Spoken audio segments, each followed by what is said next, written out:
Hey there, District 2. Andrew Scott Smith here again today. I want to talk to you about how I plan to achieve my second R commitment to you, and that's rejuvenating our agriculture. We hang our hat on agriculture in District 2 and in Mississippi. We should. We should be proud of our heritage and our beautiful farmland that rolls all through the Delta. What I want to do is make it easier for smaller farmers and our larger farmers to make a profit. But not only make a profit, get back to doing something they love, getting back to the roots of why we do what we do as farmers. My office will work tirelessly to make sure that all of the federal resources that can be the full weight of the federal government is behind rejuvenating our agriculture in District 2. I honestly think that if we just put in a little bit of elbow grease, this thing could shine. 83 years ago, that's how long it was when the federal government made a promise to you, the people of the Delta in District 2, that something would be done about the flooding that happens from the river. For the people that have businesses and crops and things like that that are in the way of these devastating floods that we have, the Yazoo Backwater project is a critical piece of infrastructure that we must finish. My proud announcement to make to you today, my very first piece of legislation in Congress will be to finish and build the pumps. It's the only part of the project we're missing, and it's the easiest thing to do. We just need the okay. It got vetoed this last year, and I'm very aware of that. But I think once we have somebody different in the White House, things will be a little different, and the people of District 2 will matter again. The big problems with our agriculture today is that you have to be such a large size to turn a profit. And even that's hard, and getting harder by the day. Not only is it access to capital, it's the cost of equipment. The cost of equipment has absolutely skyrocketed, and it's something that we should all look at and go, my gracious, what's happened here? Part of what I want to do is bring back smaller manufacturing for equipment, more custom applications. I talked about in Restore Economic Dominance how I wanted to partner with our universities, our colleges, our private sector, and our local cities and communities to fill some of these vacant spaces in these downtown areas and build out business incubators in the community, right?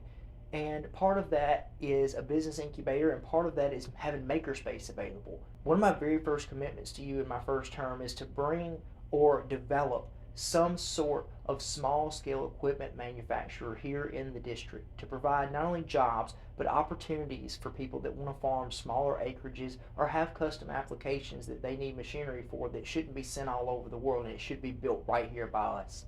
I want to make it easier for USDA capital to flow in and out of the district. Part of that is bringing more financial institutions into the district because we have a desperate lack of them.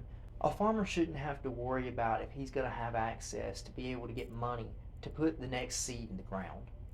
That should be a given. If you want to produce food in this country and help us out, we should be fully behind you, and I am.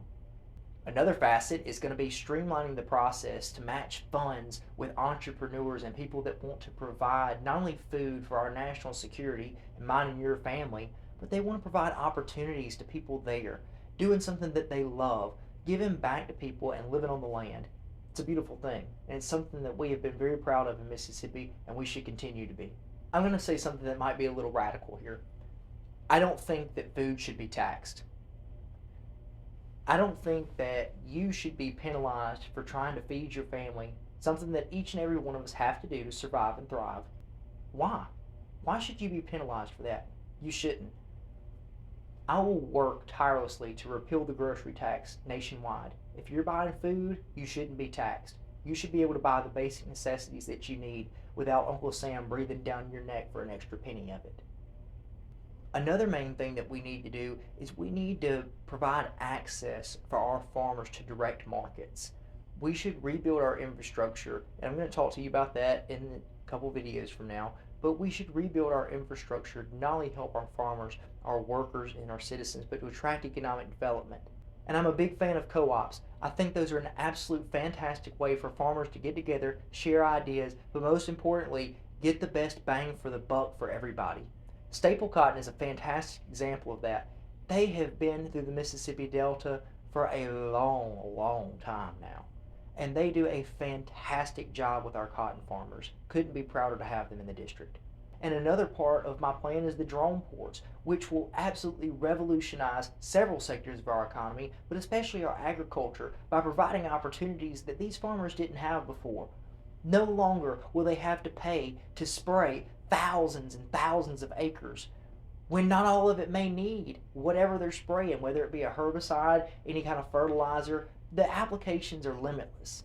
Precision spot spraying with drone will save farmers not just time, but a load of money. These drones are capable of all kinds of things.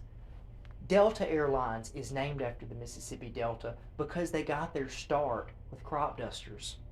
It's time that we reignite our heritage of aviation and become a pivotal technological leader in drone ports.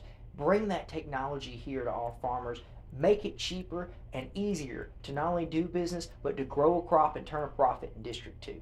My name's Andrew Scott Smith. I'm running to be your U.S. Congressman, and I'd appreciate your vote in the primaries on March 12th.